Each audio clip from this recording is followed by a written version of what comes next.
ahead and go over these questions that I put into the chat.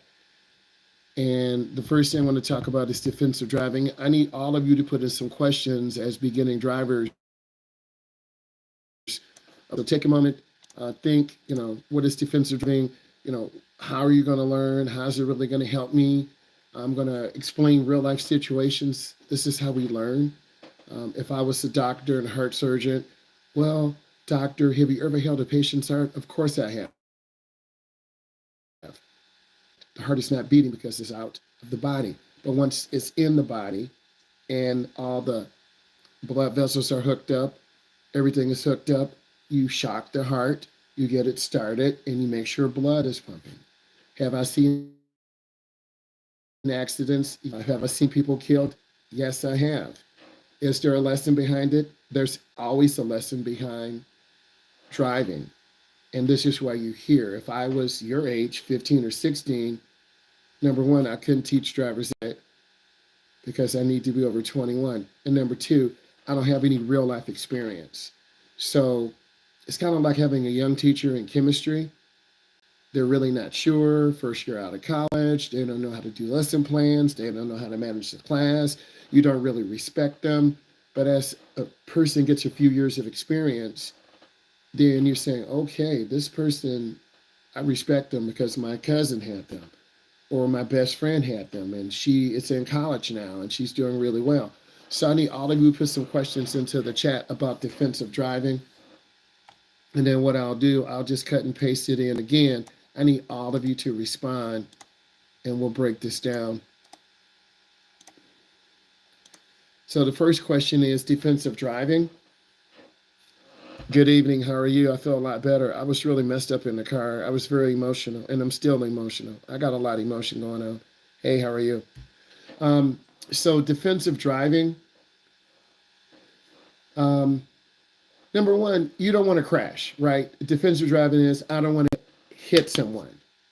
Number two, I don't want to kill someone. Number three, I don't want to crash my car because maybe I paid for it. I've worked a long time. I've worked 2 summers. I'm still working. I'm able to keep a 3.5, 3.7 and keep my parents happy and still be an athlete. So you will try your best not to be aggressive. So defensive driving, I think is more important today because a lot of drivers are very fast, very aggressive. They're in a hurry. They leave late. And if someone leaves late, they're more likely to speed. If you leave late going to school, you're going to speed. If I leave late going to work, I'm going to speed. The number one reason why people speed is because they're late. And it took me a while, 17, 21, 22, 23, 24. I kind of figured it out. Stop being an idiot, get up early, get your clothes ready, and don't put that pressure on yourself. But some of you will fall into bad habits because your parents are late, your brother's late, and you think it's normal. People will judge you if you are late. If you're late to driver's ed, I'm going to call you one time and then I'm leaving. If I'm late, you're going to judge me. So you need to be punctual. You need to be on time. You always have to be a defensive driver, Cooper, because you'll kill someone. You'll crash into a car. People don't have common sense. They speed through a light and you could be making a slow left turn and they hit you. So defensive driving will save your life. It may take one time. You're like, man, I almost got hit, but luckily I didn't because I'm a defensive driver. Or I almost ran over this girl. Good thing I was going slow in the neighborhood. So you'll see instances through your driving career, either with me as an instructor or you by yourself or you with your mom and dad. Yesterday, a car hit a deer. I drove last night with 2 students. It was about 9 o'clock. Evening time, just before it gets dark, is when deer come out. It doesn't surprise me. Deer are not going to come out in the afternoon. They're going to come out when it just gets dark or early in the morning. So The deer was ripped open, not trying to be gross. The deer was ripped open. You saw his rib cage. I thought it was a dog at first, and I'm like, oh. But then longer, skinny legs. I'm like, oh, that's the deer. Um, we were in the middle lane going about 45. I didn't want to like stare, but it was a dead deer in the road, and those deer can damage your car. How are you doing? So, what's the best way to be defensive? You have to learn how. You won't learn it from me. I can say, oh, cover the break in the neighborhood. Look both ways, but you have to experience it on your own. If you run a light accidentally, you could almost get hit. If you run a light on purpose, you can almost get hit. If you're not scanning in your neighborhood, you will run over a little kid. So I'm just giving you some real life situations. We're not going to play. I'm just looking through what you guys put in here. Is what's the cause of crashes? People not paying attention. Distracted, tired, emotional, hungry. Your girlfriend broke up with you. Your boyfriend broke up with you. You didn't get your college scholarship. You got caught cheating, use Chat GTP. You're going to have to retake English 12. If you're being threatened, Connor, I could look at you and scare you. Someone could look at you wrong at the gas station. Being threatened, I think you could be threatened by seeing a spider on the ground. So what am I saying? If someone is being threatened, that doesn't give you a right to run a light, hit a car. You still have to get to a safe area. So I'm making it real, but also being sensitive to your heart. So you're being threatened is important, but it doesn't give you a right to run over someone or go through a light or sideswipe someone, or someone is threatening you in the bathroom at school and you run out and hit someone and they fall down on the ground and they have a concussion and they have brain swell and now they die a year later. You hit them and knocked them down. Well, I was threatened in the bathroom. So I'm trying to help you understand you're threatened, but you still need to control your emotions and rage. I could give you. What are strategies? Life experience. I love the question, Mari. I love the question. You're going to learn first in your neighborhood. That's the most dangerous. Next door to me, excuse me, there are 5 little kids. Their toys are below the back bumper of the car. They push their little bikes around. I have to be very careful coming in, leaving out. You will learn in your neighborhood what speed to go. You'll learn on the main thoroughfare. Okay, I need to get up to speed. You'll learn going through a roundabout. Oh, I got to look left and right. You'll learn merging on the freeway. Oh, I'm going too slow. A truck almost hit me. You'll learn these instances as you go along. Hopefully you have a good instructor. You have good parents. And you have good experiences on the road, but sometimes you won't. Sometimes your mom and dad will be tired. Maybe you'll be tired. Maybe you'll rush home because you got important Google Meet and it's for a college professor and you looked down to check the text and you ran a light and someone walked out. You will have to learn how to multitask. That's part of life. I'm multitasking now. I'm reading questions. I'm going over information. I'm thinking about your schedules. I've got a plan for 10 other students. I'm thinking about next weekend. We all multitask. The world is getting a busier place. So you need to say, okay, I can do 3 things really good, but I suck at doing 5. I'm terrible at doing 10. Because after 3 or 4 things, you won't get anything done. Like some of you are not putting driving as a priority. This is the reality that I'm telling all of you. You're not putting driving as a priority. I see it all the time. So you will learn to do 1 or 2 or 3 things at a good capacity. That was a good question. Like that. Let's put the next one in. And I'm looking through the chat, reading some of your questions, and just giving you real life examples. Because we learn through stories. Excuse me. Distracted driving dangers. Identify 3 common distractions for drivers and explain how each can lead to accidents. What steps can new drivers take to minimize distractions? Well, I'm not reading from ChatGTP or OpenAI. I'm telling you from experience. Number 1, you got your friends in the car. Beginning drivers have too many people in the car, and one driver is about 44% chance of you crashing. 2 drivers are 88. 3 drivers over 144. So every state has distracted driving and beginner driving laws. Excuse me. Um, you have smart cars. It knows when you come in. It knows your route. It may say, hey, are you hungry? Let's go through Starbucks. Excuse me. I might have to get some water in a second. I think your parents have an app to follow you. I think it's Life 360 or whatever the app is. They're going to say, why did you go to this restaurant or this fast food place instead of the school?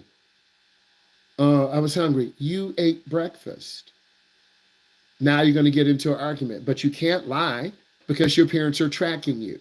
So I see this in driver's ed. More parents are not stalking us, but monitoring you. I'm safe. I go through a background check every 2 years, but it's you.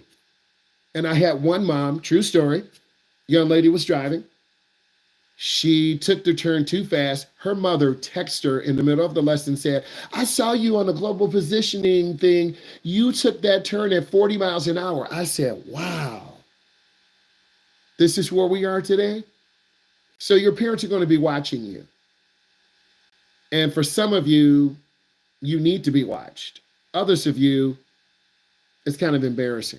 I'm going to give you both sides of the parent story. It's embarrassing that your parents watch you, but on the other side, they need to watch you. I'm not your parent.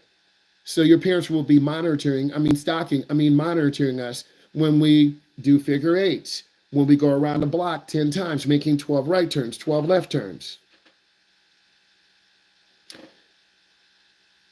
You don't have privacy anymore. The car is monitoring you. Your parents are monitoring you. Google is monitoring you. I'm monitoring you.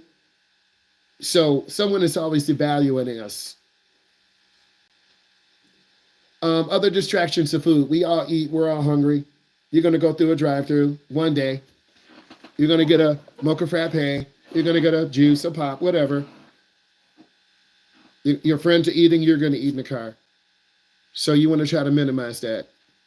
And then I think the big elephant in the room is your parents, your mom, your dad.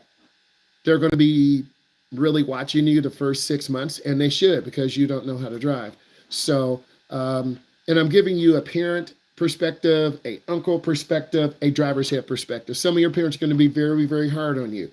Other parents are not going to be. I need more questions in the chat. I'm looking through right now. Put some more questions in about distractions. Your parents, your mom and dad can be a distraction. I'm just being real with you. It's more than just the phones.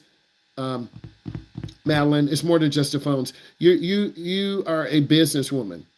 And if it calls, you're like, bro, I got to get this. This is my supplier. And I'm like, girl, handle your business.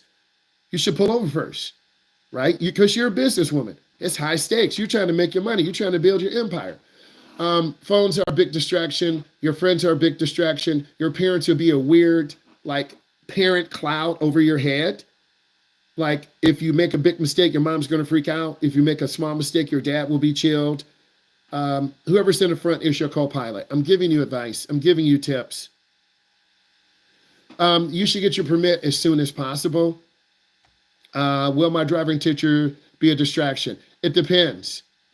Some of you don't talk, and you're going to run a red light. So, Elise, if you run a red light, then we're going to have a talk. You see what I'm saying? So Elise, here's how it is.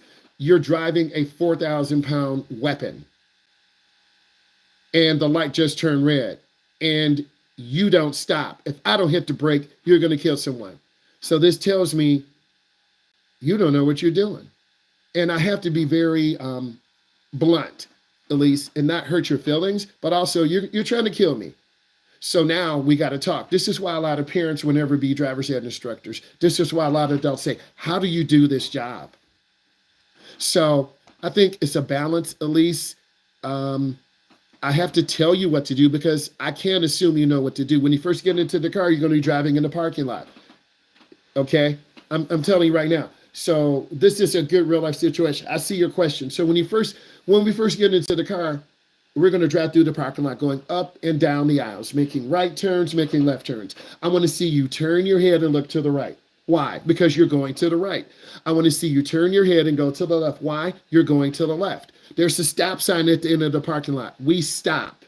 If you don't stop, this tells me you either don't see the sign or you don't understand it. Then we get into a neighborhood. If you blow a stop sign, you're going to hit a mother. You're going to hit a kid. So rules start developing in the parking lot. Then, at least, we go from the parking lot into a neighborhood. We make 6 right turns, 6 left turns. Excuse me. We practice backing in driveways. It's gradually getting more complex. So I start you in the parking lot. Gradual exposure. You get your permit from the driver's ed company once you have your 6 hours of driving, you've passed your tests, you paid your money, you have your observation skills done, and then a lot of states have streamlined the process. Excuse me. 7-8 years ago, you would get a pink permit. You would drive 4 times. But the reality is a lot of you were killing yourself. There was a higher incident of teen crashes. So all the states said, listen, we got to stop. We're going to raise the age requirement. We're going to require your parents to do more. And some of your parents don't help you. I can tell. Because I ask about your brother. I ask about your sister. I actually talk to your parents because you're going to be in the car with me. And I'm like your de facto uncle, big brother. You're going to get to know me. I'm going to get to know you. I talk about education, entrepreneurship, being your best, living your best life, getting a scholarship, AI, computers, gaming, because I'm a very social person. I'm not a chilled person. I'm hyped. I'm full of energy, and that spreads. If an instructor doesn't talk, you're not going to know what to do. If an instructor talks too much, you're going to be distracted. So we try to find the middle ground. I need to see you being aware in the car. I need to see you looking around. A lot of you won't. I need to see you checking your mirror. A lot of you won't. I need to see you making a good decision at a yellow light. If you can stop safely in 3 seconds, you stop smoothly. You don't slam brakes. If you just go through a light and don't even look, I know we're going to die. I have to pull you over and talk to you. Are you really going to talk to us? Yes, I'm really going to talk to you. But if you keep making the same mistake, I'm going to have to pull you out of the car and you're going to have to sit in the back. Because I can't play with our lives. And I'm not going to. So you have to learn quickly. You got to be even just because this is an online class in person, if you're a kid to sleep, goof off, come late, I'm going to have a problem with you. And there's always kids. Look at the Zoom. Some of you come late. Some of you are falling asleep. It's human nature. This is the most important thing you're ever going to do in life is learning how to drive. This is why your age group dies before any other age group. Up until 24, it takes 10 years to learn how to drive. All of you type in how old you are in the chat. Type in how old you are. We're going through real life situations and we're keeping it real. So if you are adult enough to hear this, then you need to listen and you need to put real questions in. And I'm going to give you a real perspective. So it takes 10 years to learn how to drive. If you're 15, that's 25 to become a master. If you're 16, that's 26. If you're 17, that's 27. There are adults who are 21, 19, 27, 30. Everyone doesn't drive at 16 or 17. They're not mature. They don't have the money. They don't have a job. Your parents, 99% of your parents, with exception of Madeline, maybe she paid for her own driver's ed. Your parents have paid for this. No cap, no hate. I'm just speaking truth. So you may not have the commitment to get it done. Madeline, I'm a work hard for her because she used to go work hard for me. We go schedule some driving times tonight. I'm gonna make a commitment to her because she puts in hard work. And if she doesn't, I'm like, she's not real. Adults know when you're serious. I'll work hard for you if you're serious. So it takes 10 years to become a master. So there are a lot of distractions today, new cars, new phones, a lot of digital signs, but you have to focus on maybe your top 2 or 3 things. Driving is a multitask. That was a good question. And I think this discussion in this format where you're putting your questions in will help. And I'm looking through all your questions and just kind of picking some and having you, I need you to look at the question and then reply. Not so much a mechanical, well, what about this? What about that? But you may have that question because you don't have a body of knowledge. Okay? Example, I build race motors. Every maybe 80 passes, I need to change my aluminum rods. You may have a race motor and you don't understand maintenance. After 80 passes, if you have aluminum rods, that rod could stretch and break and blow a hole in your engine block, costing you triple the money. So you have to do maintenance. I'm just giving you an example. Or the question is this about hazardous weather. Uh, handling handling adverse weather conditions. Describe 2 dangerous weather conditions: rain, snow, fog. Explain how drivers should adjust. Well, number one, let's talk about fog. We very rarely see that. 2 years ago, I had a young lady driving fog. You won't really see fog unless it's really cool in the morning and then it gets really warm. You'll be overwhelmed. You won't be able to see. A lot of you will say, hey, I got to turn on my bright headlights. No, that's wrong. The fog particles will reflect back in your face. We're in a cold weather climate. We're in the Midwest. We have 4 seasons, but you haven't driven in black ice. You haven't driven in rain. You haven't driven in snow. So how can you say, well, I know how to drive in snow? No, you don't. Oh, I know how to drive in black ice. No, you don't. Because you're lying to yourself. And some of you will put this fake persona and say, I know what to do. And I look at you like, you just ran a light and almost hit a car. You don't know what to do. So what I've learned to do is take you for who you are. If you're a good driver, you will show me through good stops, good lane changes, blind spot checks, good speed control, defensive driving. If you're a reckless driver, you'll go too fast. You'll slam brakes. If you are a very slow and timid driver, you'll drive too slow. Drivers will get very angry at us. And you're saying, am I going too slow? I'll say, yeah, you're going too slow. That's the first thing that sets off drivers. I want to look at your questions. You have to drive for the conditions. I like the questions, G. All of them are dangerous. Ice, you can just slide off the road and flip your car. Snow, it's slick, it's mushy. It kind of pulls your car down. The fog, you can't even see in front of you. So it's like driving through big, thick smoke and you could hit something. Heavy rain, you can't see in front of you. So you're going to have to make a decision, G. I love the question. She's starting to visualize.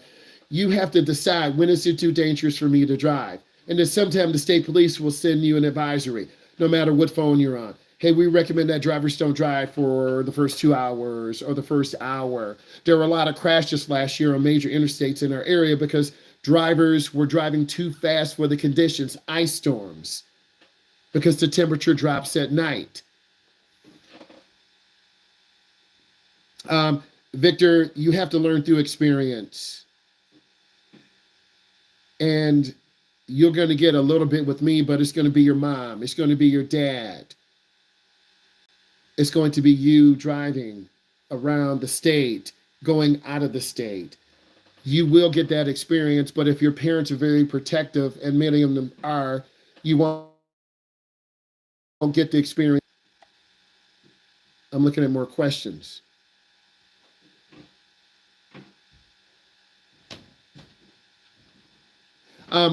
Ashley, they're different. Driving in the rain versus driving in the snow, they're different. Each of them have different dangers. The rain danger, the water's coming down really hard on the windshield, just like this. It's very hard to see. The snow, you've seen snow before. You have snowflakes coming down. And then there's a whiteout condition. And then your car loses traction. So they're each very different dangers, different levels of you losing control. I love the question. If you're scared, you want to steer into the direction you want to go. You don't want to panic. You don't want to oversteer. Yes, I've been in the car with in the driver's seat car when students have spun out. I tell them, lift your foot, look straight ahead. And I just hold the wheel from the side. Because the car will flip if we overcorrect. So I have to be aware of your speed. I have to look at your nonverbals. Are you gripping the wheel? Do you look nervous? Are you having a panic attack? Is your vein about to blow up out of your neck? If the road is too icy, high yourself from skidding. Reduce speed, Leah. You got to go slower. You will feel your car lose traction. Just like you walking on ice. You can feel when you're about to slip. Your foot slips from under you, then you slip and fall. Same thing in the car. When your tires lose traction, you'll feel the car slide a little bit. Love that question. Love that question. Love it. Snow tires do help, Dylan. They have to be at a certain temperature, so the little rubber grippy things grip and cut through the snow. In areas of the country where there's a lot of snow, you have snow tires, but snow tires are just for the winter time because those rubber compounds will wear out really fast. And just like in the summertime, they're specially compound tires that are made for summer driving. Most of you may not have a car like Ferrari. You're not going to drive a Ferrari in the winter.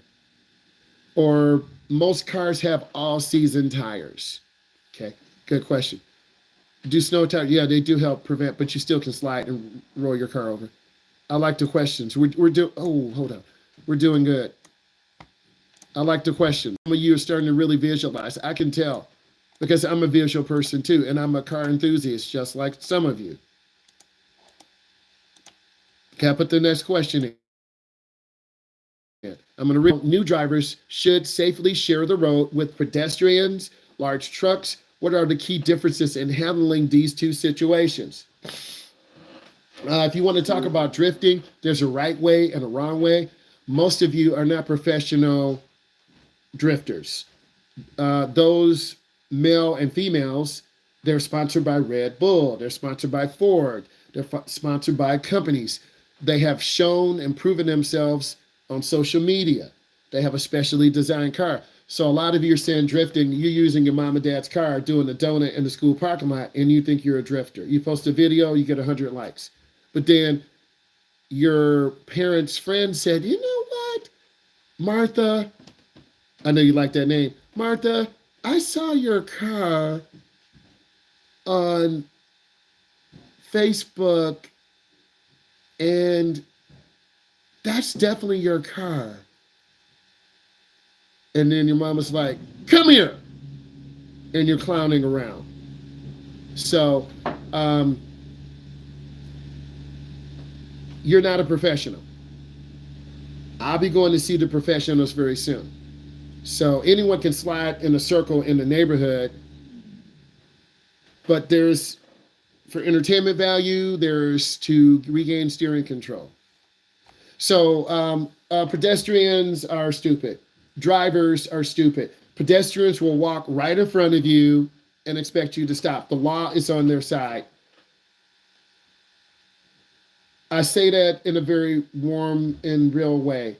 If you hit a pedestrian, you're going to go to jail. But what if they were on the wrong side of the road and I had the green light and I didn't see them in time and I hit them? Well, you're going to get a lawyer. You're going to do crash analysis. We haven't seen on scene TV yet. They're going to interview people. They're going to check cameras at the gas station, at the store.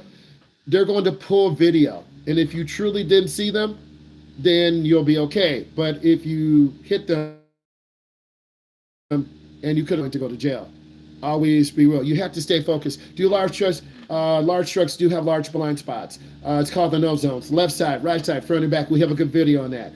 Helping you with some of the study guide. Pedestrians today are more aggressive. If a bus is coming and you have a green light, they're going to walk and run right in front of you. You're like, oh my God, because a guy did that to me today.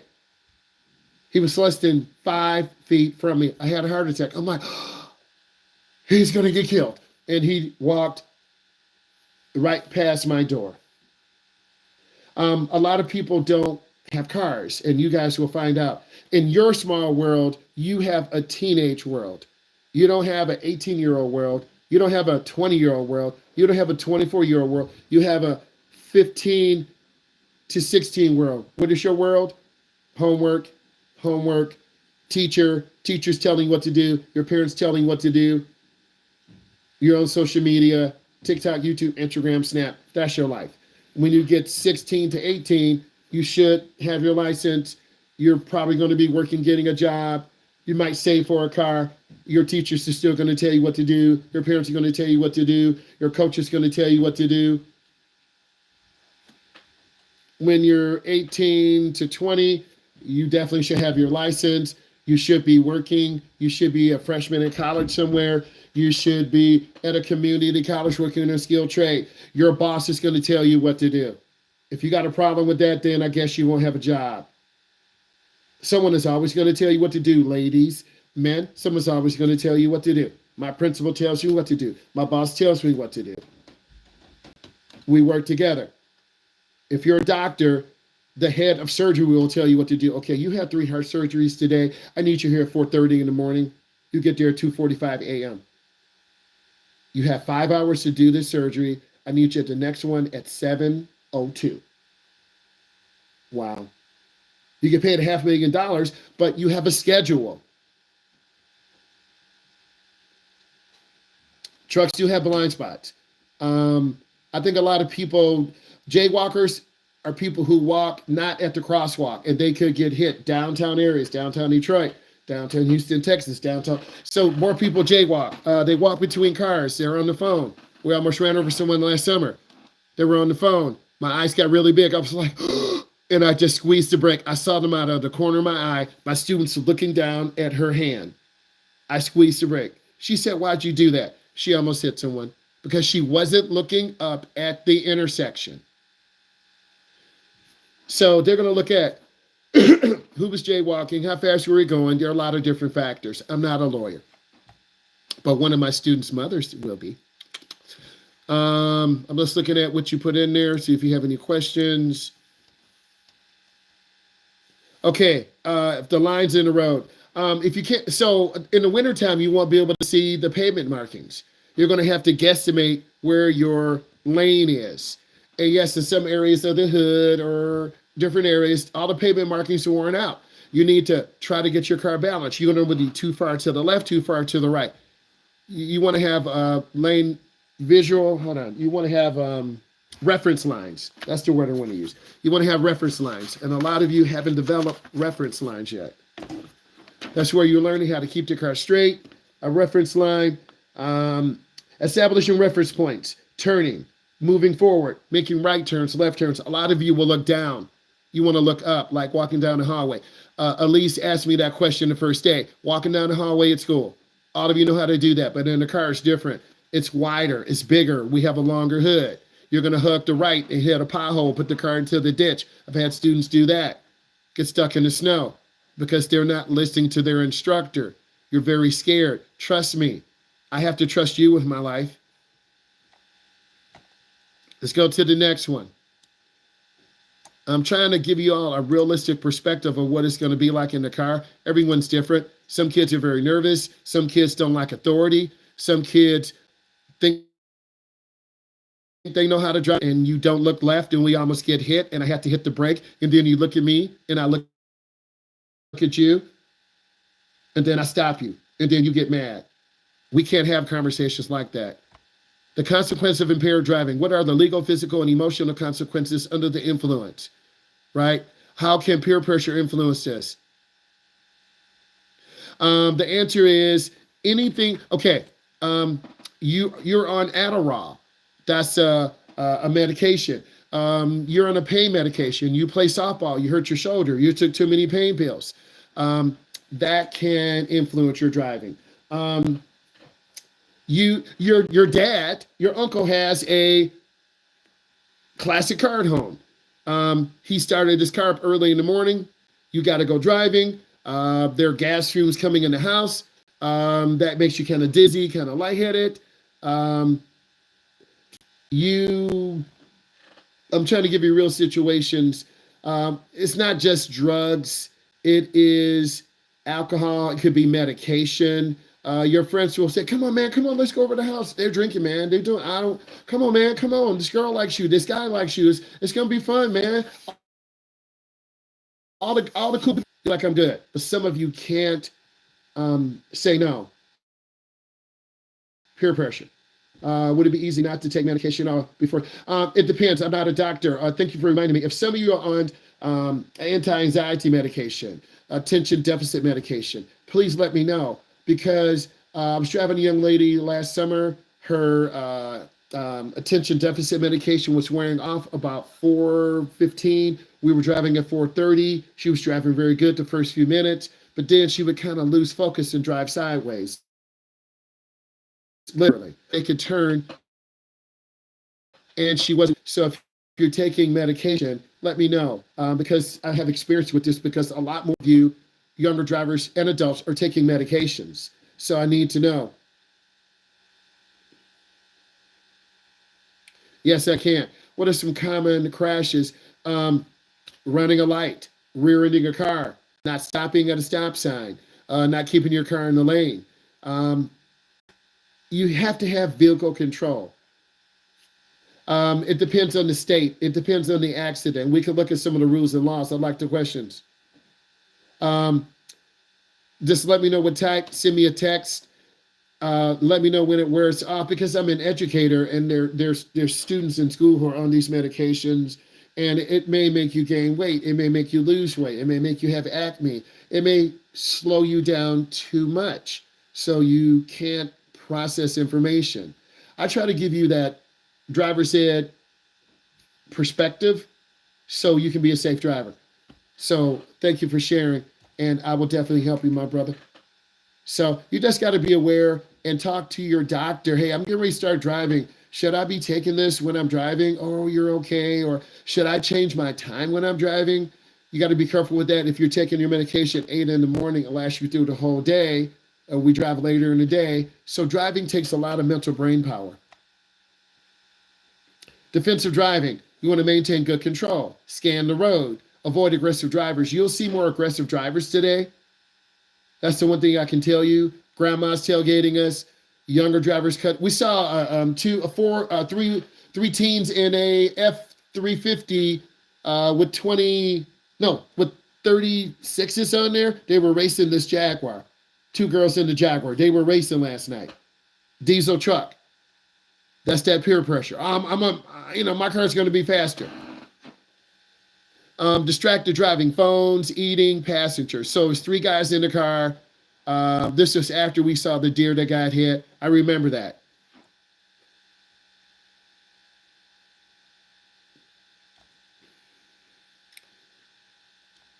Let's talk about adverse conditions, hydroplaning. This is when your car is riding on a sheet of water. You got to slow down. So if it rains a lot, your car will slide on the water. You can literally slide off. Remember we talked about how do you know when you're going to lose control? Like you walking on snow, walking on ice. You lose traction, you lose friction, and then your car slides. Like you slip when you go into the school because the floor is really smooth and there's ice and water. And there are three football players there. They got a camera and they put water on the ground and they know that you're going to slip and fall. And they're videoing every single person, including teachers who slip and fall because you lost traction. All of you should know about that. So if you go in deep puddles of water, you could lose traction. Impaired driving, every state has really strict laws. 0.08 is pretty much the legal limit across the country. You'll lose your license. You're going to have higher insurance. You're going to kill someone. Usually the drunk driver kills another person. They don't kill themselves. They're going to kill your mom, your dad, your teacher. They won't kill themselves. There's guilt and trauma associated with that.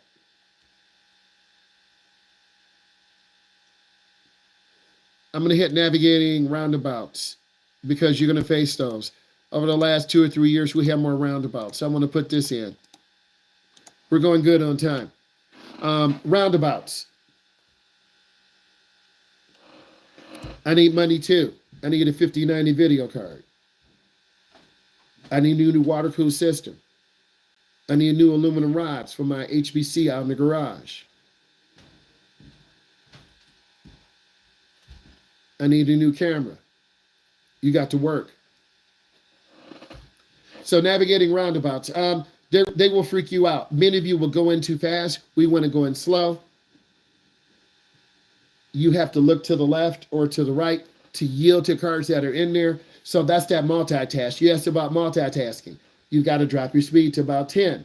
You've got to look to your left. You've got to turn the wheel. A lot of you will stare at the car, but you won't turn the wheel. And then your driver's ed instructor saves your life because you're about to hit the median. And we don't want to break the axle of the car.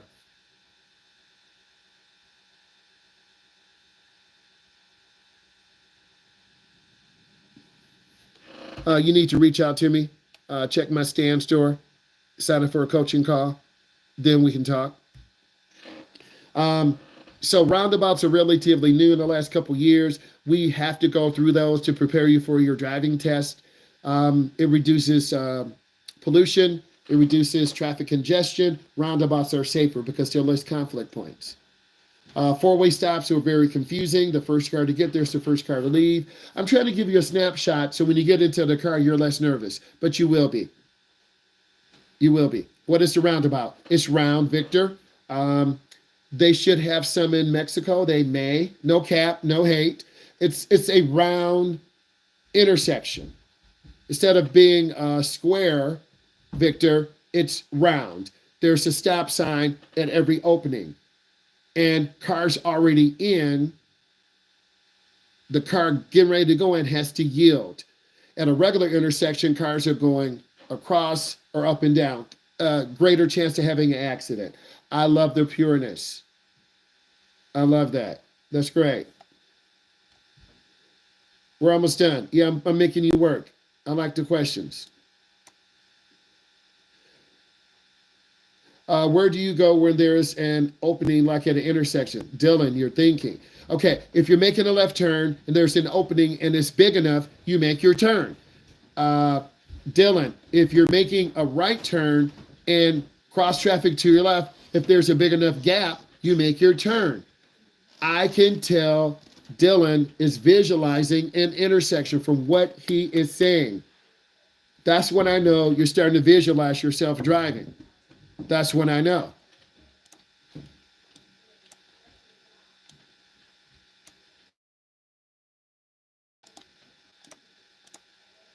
Hang in there with me. Okay, look, speed limits, road conditions. All of you know the speed limit, 25 in the neighborhood, right? 45 or 35 on the main thoroughfares. Okay, their speed limits set because they do longitudinal studies, they do traffic studies. Some speed limits are maybe a little bit low, they need to revisit it, or some are a little bit high. Those. You should have worksheet 1 done. We get ready to rip this thing in a minute, E. We get ready to rip it. That means I'm going to call on you. I'll go through 5 or 10, and then you're going to go through the rest. I do, we do, you do. That's called gradual release. That's what good teachers do. I show you how to do it. We work together, and then in the end, you're going to do all of it. You want to adjust your speed to the conditions of the road. If it's raining, snowing, or fog, or heavy traffic, if the speed limit's 70 and it's safer to drive 60, you drive 60. If the speed limit is 45 and it's really bad weather or heavy traffic, you might have to drive at 35. So you must drive at a speed that is safe for the conditions on the road. Love it. So you'll learn, all of you should know about, I'm not assuming anything. You don't know about residential. You don't know about highways. That's the danger. If I assume, then we're in trouble. Construction zones are very tricky. People are working. Curves are dangerous for beginning drivers. You go in too fast. The traffic densities, such as maybe when 2 or 3 of you drive during rush hour, is going to be very different than driving Saturday morning. People are trying to get home. They're hungry. They're tired. They're going to drive more reckless. They're going to cut off each other. They're going to tailgate. And that's going to be a different type of flavor or animal than us driving Sunday morning. We have older drivers out on the road. Grandpa got his Mustang out. Grandma got her Corvette out. But grandma's going to run a light because she's 80. And So you really have to learn to see what type of drivers in the car. Are they young? Are they old? Are they paying attention? Do they have earbuds in? You have to look at these things instead of just saying, okay, there's a guy or there's a girl in the car or there are a bunch of girls or a bunch of guys. I want to talk about night driving challenges because very few of you will drive with me at night. I might put some work in and drive two or three of you at night. I'm going to put this in. Ask some questions about night driving. You have to prioritize your learning. All of you won't be able to drive at night. I'm not going to drive all of you at night. I have a life too. Mental health is really important.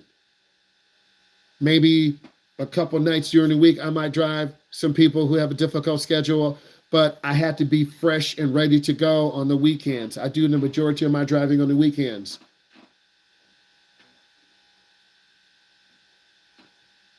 So put some night driving is hard.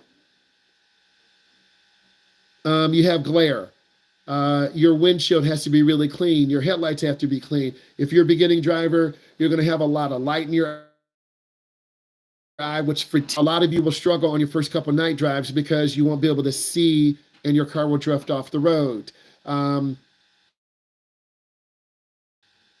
Patient coach. If your mom is screaming at you, don't drive with mom. If your dad is screaming at you, don't drive with dad. If mom and dad are screaming at you, you better talk to your uncle or auntie. Should I wear glasses? If you don't wear glasses, don't wear them. If you haven't had glasses since 8th grade, don't wear them. Most of you have young eyes. If you have eyes that you need really thick glasses, no cap, no hate. Make sure your glasses are clean. Come in ready. I will assist you. I will help you. I will support you. It's harder to see at night. Remember, I mentioned the deer yesterday. The deer, it looks like it was coming from left to right, and then they hit the deer. I'm just looking at the hooves that were on the ground. So deer will run across because they're blinded by headlights. So night driving is harder to see. What if we drive with mom or dad and they're yelling at us? I'll pray for you. Send me a text. Send me an emoji. The previous company I worked for, we had a parent meeting. I think it's really, if you are the first driver, and type into the chat, are you the first one through? Are you the second one? Are you the third one? Are you the fourth one? This will kind of give me information to help you. If you're the first kid through, mom and dad are going to be on you, very nervous, live 360, monitoring everything, you're breathing. If you're the second one, they're going to let up a little bit. They're going to learn what they did from your first brother or sister. If you're the third one, they're like, drive, you'll be fine. So first kid through, parents are going to be really strict. Second, they're going to let you back down. But if your brother or sister has done really bad, they're going to really be on you to try to make it up. Third kid through, they're going to let you drive. Second kid through, you'll be okay first. Third, one more after, they're like, get in the car and drive. But sometimes your parents will say, listen, you're going to have to learn how to drive. Here are the keys. Let's pretend this is the key. Here are the keys. Drive. I don't want to drive. Drive. And for some of you, they need to push you out of your comfort zone. Some of you won't want to drive. So that's what concerns me, because some of you won't be driving from 3 weeks from now, 4 weeks from now. It's your schedule. It is what it is. You will get done. We will work it and make it happen. Third one, second one, first, only child. They're going to be watching you, girl. Mari, they're going to be watching. But also, you're going to get a car. You're going to work hard. Okay, my friend Gerald, he was the only child. He got a car in high school. I'm like, well, wow, Gerald. Yeah, man. Okay, I had my piece of crap car. He had a brand new Escort. I'm like, whoa. But he was cool. He was a good guy. He worked. He's down in Atlanta, Georgia now. Let's talk about dealing with road rage. We're almost done. Give me a couple more. Dealing with road rage. So if you're the first one through, your parents are going to really be watching. Second, third, fourth, they're like, okay, tell us what, they know what to do, because every parent is different. And I always try to say hi to the parents. I'm nice. I shake. I'm really tall. I'm like 6'4". Right? I'm going to say hi. And then your parents are going to go Facebook Live before you get in the car. Oh, wear Converse. Wear thin sole shoes. Don't wear Crocs. Wear thin sole shoes. Don't wear thick shoes, because you won't be able to feel the pedal. Road rage, really common today. People are very impatient. They're going to ride our butt. They're going to cut us off.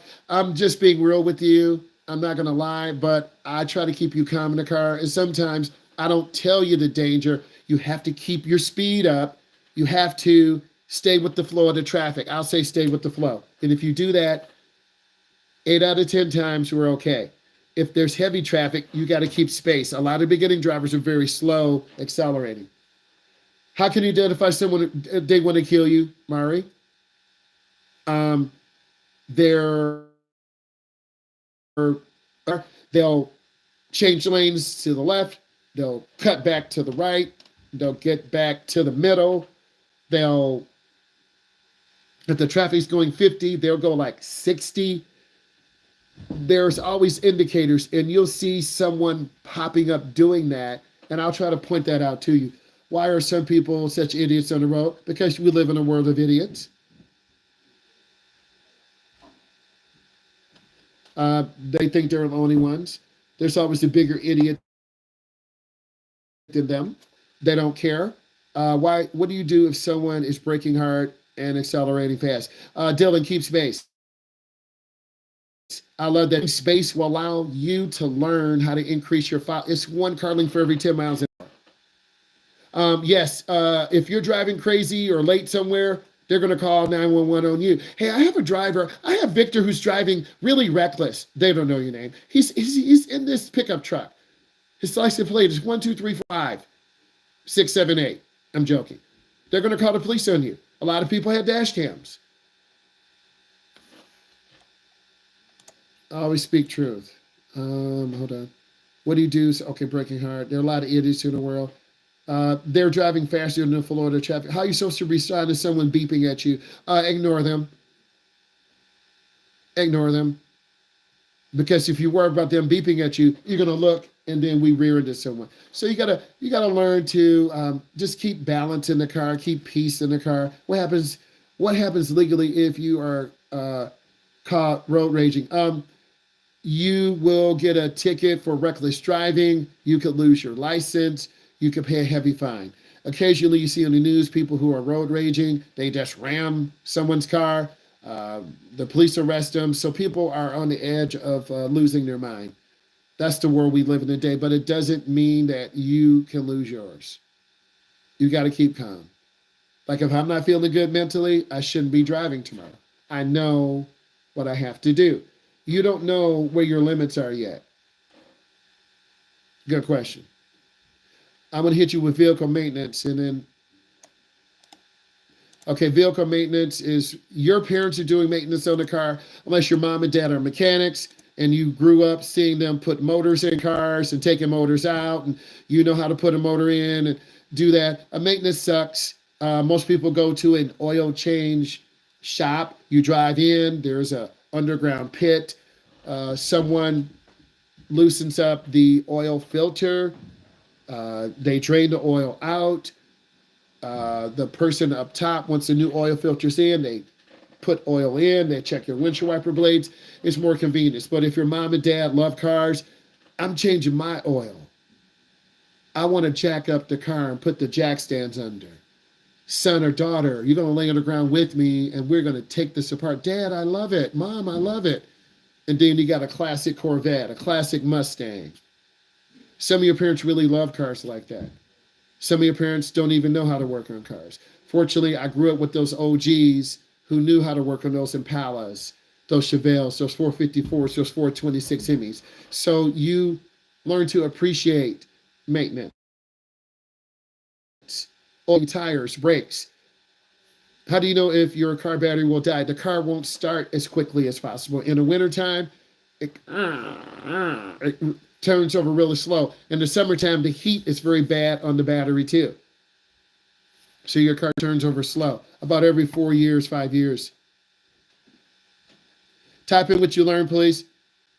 Type in what you learned. Type in 3 things you learned. Everyone type in 3 things you learned. Hey guys, we went over a lot of things tonight. Real life out here. I'm going to review. Vehicle maintenance, dealing with road rage, night driving challenges, speed limits, navigating roundabouts, intersections, the importance of seatbelts,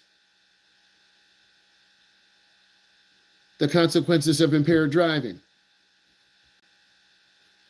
Guys, put your questions in. Come on. I should see this chat blowing up. Come on, let's go. Consequences of impaired driving. Sharing the road with others, trucks, fast cars, slow cars, EVs. Handling adverse weather conditions. Say that fast. Distracted driving dangers. Defensive driving dangers. It's a lot to learn, and I'm blessed to be here. So I need all of you to watch these videos, and I need all of you to do well. Diddy's in jail, and you will be too. Look at all my videos. Thank you very much. Bye.